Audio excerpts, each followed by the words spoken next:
Taking kids off their parents' hands is big business, and PGL is the biggest kids' holiday company in Europe. Boss Floyd Ballantyne is responsible for taking 125,000 children on holiday every year. But it's been 20 years since he's had to take care of the kids himself. The small customers deliver small profits, so Ballantyne employs cheap staff called groupies, mostly students, out to have fun. We never have enough money to do all the things that the sales and marketing guys would like to do on centre. And therefore, trying to allocate scarce resources is a continual battle. To discover how the kids and his staff enjoy it and how he can make more money, Ballantyne is off to his biggest centre to be one of his own groupies for a week. Yes, please. So how will he cope with demanding clients? If you ask him questions, he knows nothing. Staff accommodation. Some people have been in these green tents for about 2 months. And setting a good example. I've had a bit of a complaint from one of the kids that you swore again in front of them. Absolutely not. How will he survive a week with 600 of his youngest customers?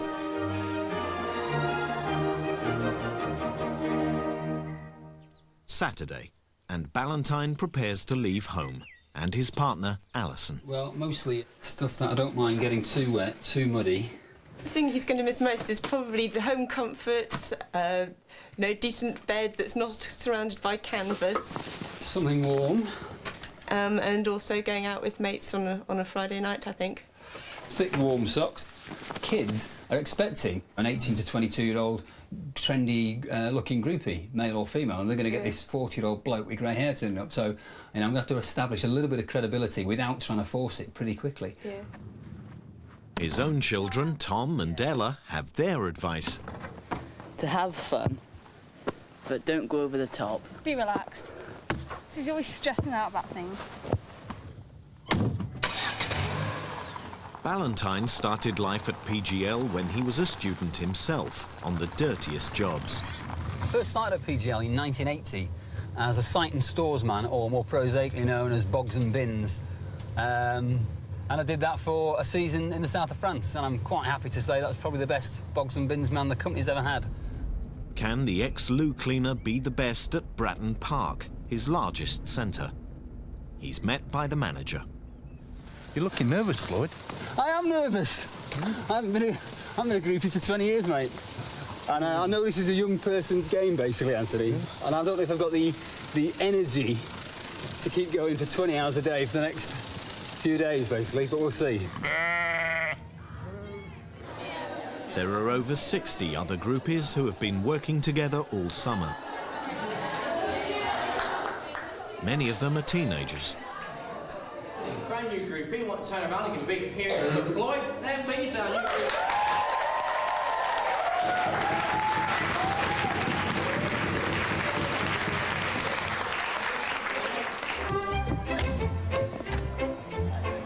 It's midday Saturday, and Ballantyne's first job is to join in and welcome the 600 children. Hi, Joe.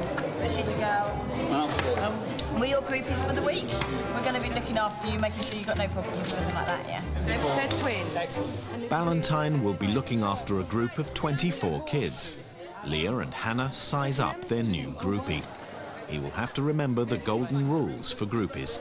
No hitting, no threatening, and absolutely no swearing. Can I get that for you? It's like a pack horse here. You're cheeky.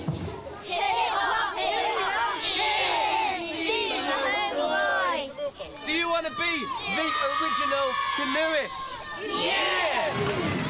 Ballantyne's first challenge. 2 canoes, 8 girls, and lots of water. This is a nightmare. Middle, Laura, you paddle backwards, paddle forward. What's your... Laura, swap hands. You put your other hand on top and your other hand in the middle. No! There's 8 of us. No! Get up.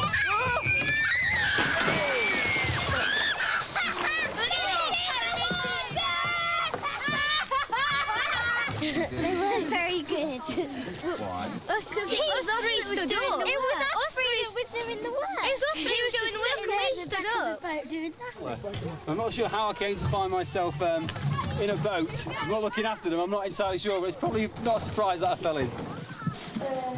Back at the house, two of Ballantyne's other customers, Dan and Lewis, aren't pleased with the service. They asked to be together, but were put in separate accommodation. I was in the wrong room, so I had to go up to this room. That was quite a trek. Well, I thought I'd have to make do without a friend near me, but the same age and everything. We were expected to be in the same room, so we don't know how we were in the wrong room. Ballantyne wants to know why the booking information sent from head office was wrong. We get some kids on their notes that says they have to be with certain kids, and it just seems that maybe the people at head office don't seem to realise we physically can't put them into these groups, and it's just when the parents arrive and you've got 250 parents arriving and you're like, well, every parent could have the same kind of problem. I mean, this is obviously plugged into a computer at head office. Yeah. If you had access to that same database here, like a screen, so daily or weekly, whenever you could actually look at these things, presumably the person could be here saying, can't do this. Well, to be honest, we do. We've got this modem system up here that we use for that kind of thing. But to be honest, I'm not actually sure how it works because we've not used it that much this season. I know it was getting repaired earlier on. It looks like something out of a 1968 Star Trek movie. Actually, it doesn't look like a terribly modern bit of kit, really. It's 1999 and PGL still sends most of its information by post, so once it arrives and is processed, it's out of date. Shocked by the information problems, he calls on the centre manager. The biggest problem I've got at the park at the moment is just too much time spent on prehistoric administration. I noticed with your IT, you've managed to write the word quack to go across your screen every 4 seconds. Is that the limit of your technological development, Anthony, or...? Well, that's actually my PC, Floyd. That's your personal PC? That's not a PGL PC? Why haven't you got a PGL PC? That's a good question. There may be a chronic lack of computers, but what's bothering the kids now is bedtime. Now, it's 5 to 9. Now, listen, is Ash back in the room? He needs a good night's sleep, and so do the rest of you. Go to the bathrooms and you get sorted out, and I'm going to come back in a few minutes. I want you in bed ready. Once you've got your brother back, OK, straight into bed, and we'll come and check in a few minutes. Shh. Night-night, girlies. Night-night. While the children stay in the manor house, Ballantyne and other new groupies have rather different accommodation. Well, this is home for the next few days. It was a long time ago that this day started, and I've done an awful lot in it. Yeah, I could do with a good night's sleep. Morning, and Ballantyne needs a shower.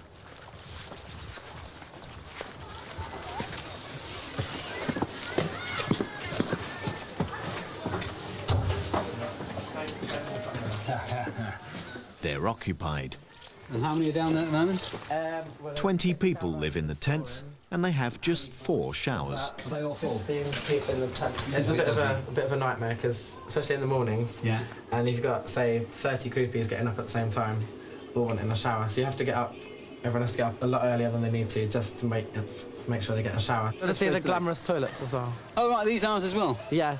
Now, these aren't the best looking things, are they? This one consists of a drain pipe on the wall.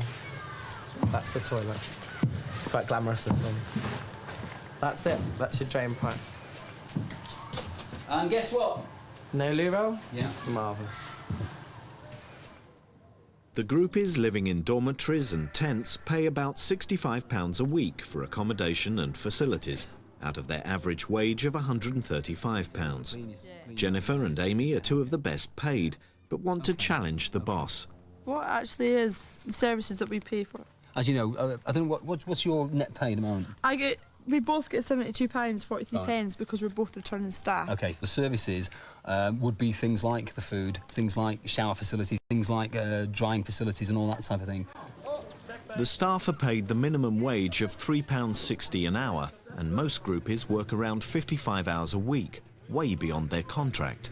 And if we sort of worked out the hours that we do, especially the groupies, Sure. I mean, on a Saturday we do 16 hours. Like, if we've got kids on London Coach up at 6, working till half 10 at night. Our contract's based on a 42-hour week. Sure. If we went down the lifestyle of saying, OK, you only have to work 42 hours and we'll pay you £3.60 an hour, after that you don't have to do anything, we'd need 400 or 500 staff to cover the work needed at the park. In which case, we wouldn't do it. It would not be economically viable. So it just wouldn't work, basically. So we're having to work within the regulations as best we can. But basically, neither of you came, and I didn't come to PGL when I was a lad, so I had to earn a big wage necessarily, or because I wanted to work 9 to 5. You come because you want to be part of a lifestyle, and that lifestyle is fantastic. Everybody I met, all staff, just love being here. Yeah. Middle of June, July, when everyone... The staff aren't impressed. Down here. So where have they gone now, then? Liam is keen to show him what some groupies get for their £65 a week. This is what I was in. Typical tent, really, for most staff. Well, that's your bed, a few bread crates and a sponge. Now, is that serious? That's what you'd get? You wouldn't get it with a mattress cover, or...? No. It's not great, basically. No, it's not great. And then half of the tents don't do up, so it leaks at the bottom, which is nice. Very good. And then you grab yourself some shelves. So what's people's reactions who've never worked for PGL before? It's a bit deluded, really, because you get moved into those first, and then you think, oh, this is quite nice, and then you get put in here. So some people have been in these green tents for about 2 months since they got here, really. I can see why we do it. If we've got just a 4 to 6 week period where we've got to have extra staff, I suppose trying to find good quality accommodation just for those 4 to 6 weeks, which we're then not going to use the rest of the year, is a problem. Yeah, but I accept that this isn't great. The ear bashing doesn't stop. At a staff meeting, it's announced that rules are being broken, but not by the children. Yesterday, it's not just yesterday as well, it's been happening a couple of times, but yesterday it was a little bit more blatant. We had a bit of a problem swearing on session. I'm not going to mention any names at all, but somebody mentioned on session that they were a groupie, not a bloody instructor. So if we could just maybe sort that out, guys. I don't know who that was, but I think the person knows, so just get it sorted out, please. You're all experienced enough, so... Can I go? Let me just count, please. Let me just count. Shh. OK, 1, 2, 3, sit down. Down. Some of the kids are a bit suspicious about me, and they're a bit curious as to why they've got the old geezer and not the young ones. But they've not been at all malicious about it, which is great. Not everyone is on side. I make him a test. I ask him a lot of questions, and he cannot say it to me. And other groupies can say to me what to do, but he cannot. Yeah, it's mine though. If you ask him questions, he know nothing. I used to do this job 20 years ago, so I'm just doing it again, really. So you started when you were 20? I did, yeah. Oh, you're 40 now? I am. Do you look 40? Yeah, thanks, mate. Who's gonna play the radio? Who's gonna play the radio? With no particular place to go. With no particular place to go. The kids at Boreatton Park alone are worth £120,000 a week to PGL. It's important to keep them happy and coming back. Okay. Okay. What's up?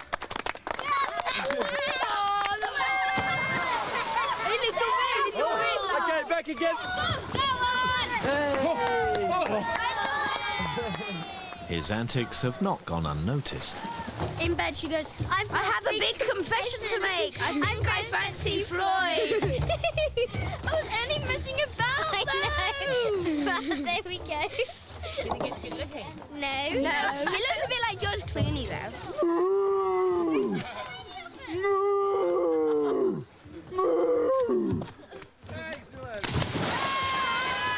Night-night, boys. I'm going to turn the lights up now. See you in the morning.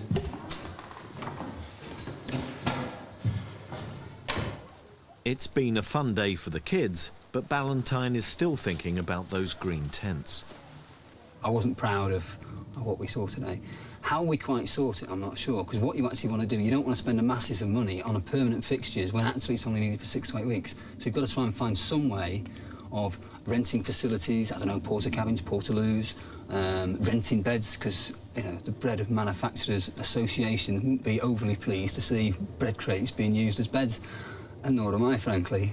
You know, so those things are clearly unacceptable.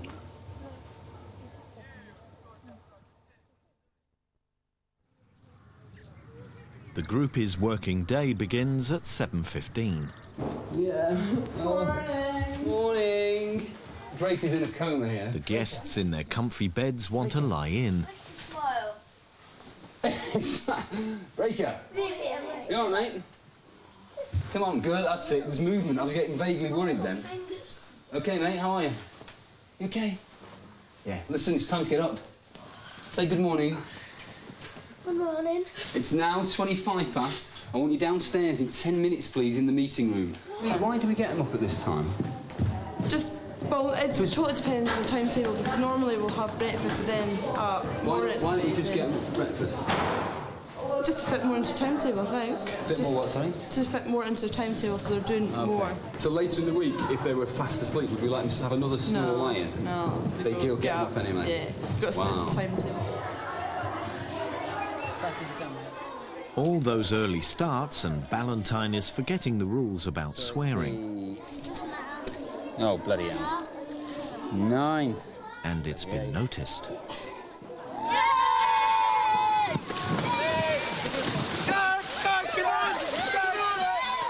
Today's timetable includes getting soaked in the morning and getting soaked in the afternoon. With so many wet activities, one of the keys of the business is drying clothes. But the groupie's most hated job is getting the wet kids through the tropical heat of the drying room. All right, guys. What we want is no more than 2 in the drying room at any one time. Once 2 go out, another 2 come in. Yeah, the door stays open, or otherwise me and Floyd will suffocate. Okay. First 2, do you want to come in? Listen, before you give us any clothes, get the arms out the sleeves and the trousers legs out the trousers. It's taking me 5 minutes to unravel them all. Whoa, that's soaking. Right, bring that out, please, outside. It's too wet. Right. It's too wet. Outside, please. Okay, make sure you take your arms and your legs out of your clothes, please, because it's taking me a lot of time to untangle them. In fact, that's absolutely ridiculous. Are you going to come and join me? Everyone is in clean, dry clothes, ready for the afternoon. For some, it's just too much water. Breaker, join our group, please, mate. No, you, Jack, can join me, and you don't have to go in the water if you don't want to. Now, come on.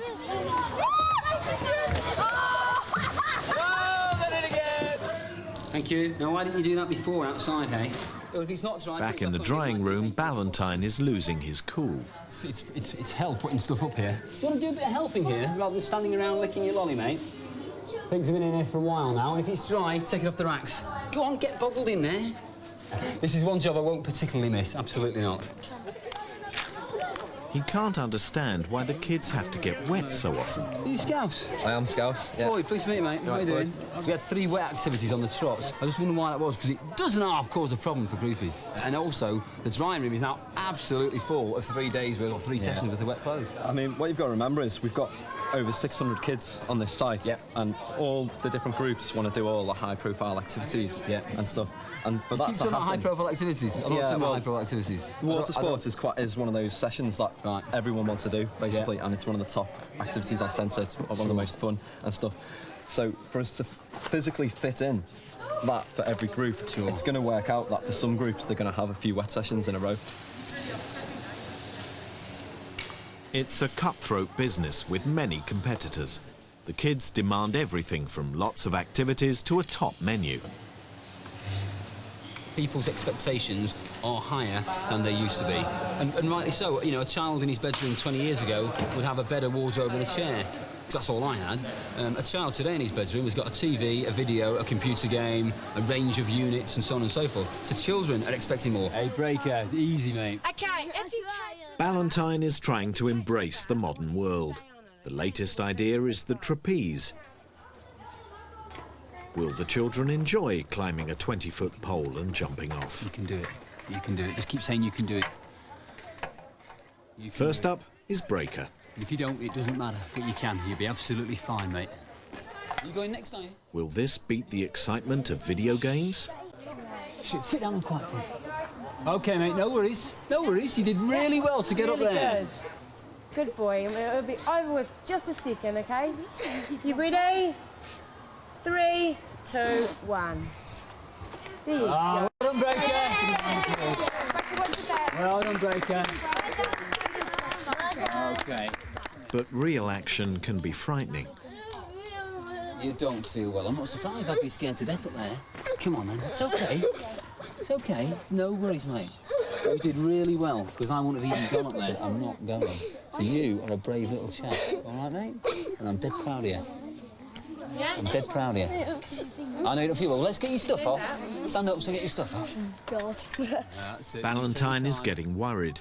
Can anyone make the leap? Good lad, Jack. You take your time, mate.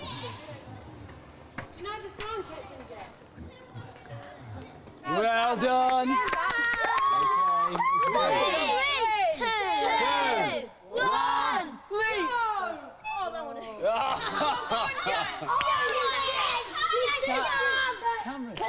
That's it. You are clever doing that. Hands out. And you're going to go on 5, okay? No, it's going. Okay, on your own time. Okay.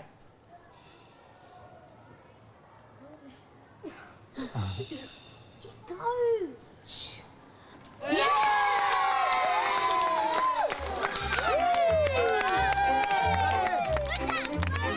I thought this session was brilliant. I was really, really pleased with the kids. They all wanted to go up there. Nobody refused to go up there. Even the ones who didn't actually want to jump or came off, they got up there, and I was really proud of them. Brilliant. Guys, can I have you back, please? Because I'm going to have to start getting a bit heavy now. Please, all of you. All of you. How many of you out did we have?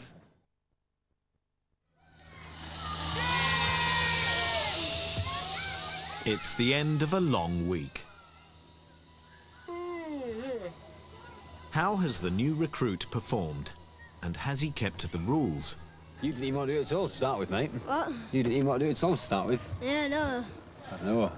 Would you mind, Boz, would you mind just kind of going over there just for a wee minute, sit on the bench, just we'll have a quick word with Floyd? OK, you put your helmet on just while you go on the bench. No. OK, you don't like the helmet. Go on, if you just sit on the bench, then you don't need to. That's probably strap. Oh, right, oh, well. I just wanted to mention, you know, we had a bit of a problem with the swearing yesterday. Yeah, I mean, it was a bit of a joke yesterday, but I mean, I've had a bit of a complaint from one of the kids that you swore again in front of them. Absolutely not. I'm denying this. You're denying this? Absolutely. Well, I mean, just the once. It wasn't actually just the kids. It was one of the group leaders as well. Said, no way. You maybe need to have a word with Floyd because he's got to watch his Impossible. lines. Well, I mean, I'm just taking it from them. I'm not having this time. Well, who was it? Which groupie?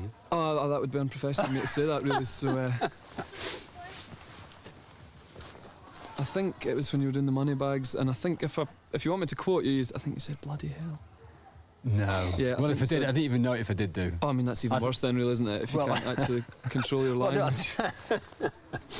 I mean, I can't remember the context. OK, that's two bloodies in the week. Fair enough. Yeah. I'll consider myself admonished. If the kid was to go home and said, "Oh, bloody hell," and they said, "Oh, Floyd, my groupie says it all the time," I mean, it's not going to look very good on it's not look very good. Our behalf, and it's going to be a complaint for us to won't deal happen with. again. Right. Is that okay then? I'm hugely embarrassed, and I'll keep watching it. Okay. Well, thanks for that, Floyd. Then just bear it in mind, okay? Cheers, Mark. Thank you. See you now. Floyd? Right. Floyd, how long have you been here for? Since last Saturday now. It's my first week as a groupie. Is that it? Yeah, do you think I'm doing all right my first week? Yeah. Yeah. Would you like me as a groupie again if I came back again? Yeah, as long as you stop swearing. From casual swearing. As long as you stop swearing. I think once is hardly could be considered. Twice. OK, well, twice is hardly a serial swearer, is it? Let's be honest. So if I didn't swear anymore, would that be OK then, Leah? Yeah. OK, fine. Have the customers enjoyed their week with Ballantyne? Come on, try it, right? Oh, you go down now. Oh dear. See you, Hannah. See you, Leah. Take care. Look after yourselves. Bye. Bye. Bye, Hannah. Bye, thank you. Gosh, your parents think we've been beating you up looking at you now, Steph. You're going to start me off when you stop it. It's very sad, actually, because I've really got to know them very well over the week. They've been great with me. Hopefully I've been quite good with them. And it's been, it's been brilliant. It's quite sad to say goodbye.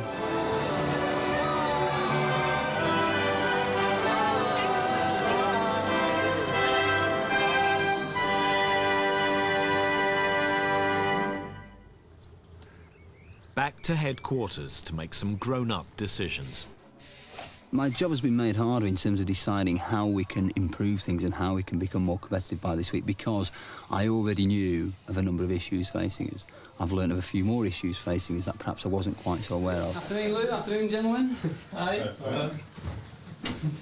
Right then, key issues to address. The biggest one was the staff accommodation and facilities. There's a lot of staff going to the green tent, which really aren't terribly salubrious at all. The beds are bread crates. I can't believe we still had beds though, and the beds have disappeared. Where have the beds disappeared to? I wish I could find the answer. We've certainly got beds on the purchase list for this year, and the aim will be to have all the beds replaced this winter. The big bugbear, the tented accommodation or the indoor accommodation for staff? The big bugbear was the tented accommodation, but it's clear that not a lot of the accommodation is thought to be brilliant. I mean, it's all just very basic facilities. We're upping the standard of accommodation for the guests. Yeah. And perhaps leaving the staff a bit further behind than they were. Why don't we take this opportunity to say, OK, single rooms with either shared facilities or maybe twin rooms with ensuite facilities, something like this. Why don't we go, again, if we're trying to look at 3 or 4 years hence, what's going to be required? If we're going to continue to maintain the high demand for staff which we've got, shouldn't we be going the next stage further for the extra 20 or 30k it might cost to do that? Another thing which I wasn't particularly aware of is that we're over-delivering in many circumstances to our guests. For example, I can't quite work out still why at Bratton, if not at other centres, we're doing early morning activities. We were literally dragging kids out of bed, having dragged ourselves out of bed at some earthly hour to say, come and play games. And the kids are going, we want to sleep. And I'm thinking, yeah, I don't blame you. You're knackered, you're up till God knows what's happening. You've done a full day. What's going on? So it's an issue we need to look at from a child-client point of view. Then that would be enormously helpful to groupies and better for the kids. There were a few hiccups on arrivals day, and the hiccups were because things get done on computer here, they then get put in the post. I don't know whether it's a 200 quid ISDN line we need to put in, or whether it's actually a huge job of trying to link our systems here with them as there. We're looking at head office IT provision at the moment, and I think we've got to be quite clear that we're not going to invest in IT just for the sake of IT. It's not 200 quid jobs. No. You know, the IT exercise that we're looking at head office has got a price tag of about £500,000 on it at the moment. Yeah. You know, before it being rolled out. Well, that's when we're spending £500,000. Let's make sure we carve them in somehow. As a final piece, clearly we can make not just groupies' lives, but everybody's lives a little bit easier and give them a bit more support. There's a lot of learning lessons to be had there. Who did they think you looked like? A couple of the girls said, "You look like George Clooney." And then another girl said, "George Clooney's granddad." Thanks very much. I'm sure I'm going to suffer withdrawal symptoms. I am going to miss it, yeah, I am going to miss it. Not to the degree that I'll necessarily chuck in my current job and apply to be a groupie somewhere. Because I think that phase of my life has been and gone.